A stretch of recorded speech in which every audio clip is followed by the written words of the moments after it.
I don't know what came over me, but I almost reached up and touched his face. My heart was thumping so loudly, and I thought he could be able to hear it. I went into the house. From there, I could see out the back window.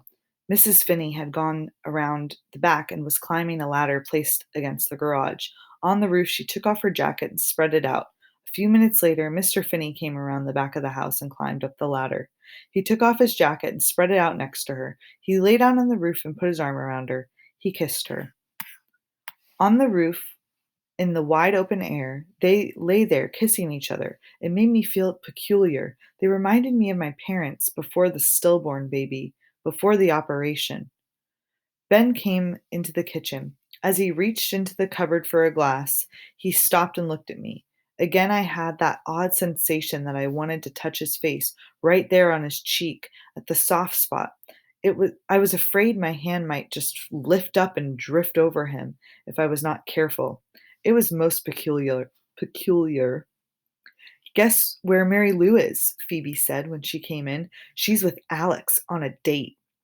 That's nice, I said. I had never been on a date. Neither, I assumed, had Phoebe.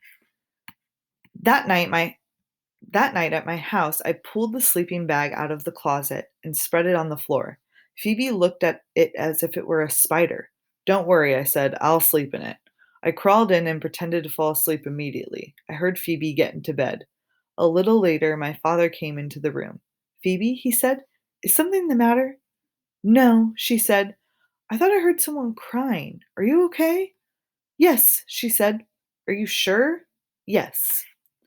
I feel bad for Phoebe. I knew I should get up and try to be nice, but I remembered when I felt like that, and I knew that sometimes you just wanted to be alone with the birds of sadness.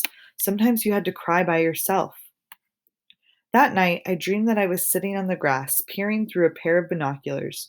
Far off in the distance, my mother was climbing up a ladder. She kept climbing and climbing. It was a thumpingly tall ladder. She couldn't see me, and she never came down. She just kept on going.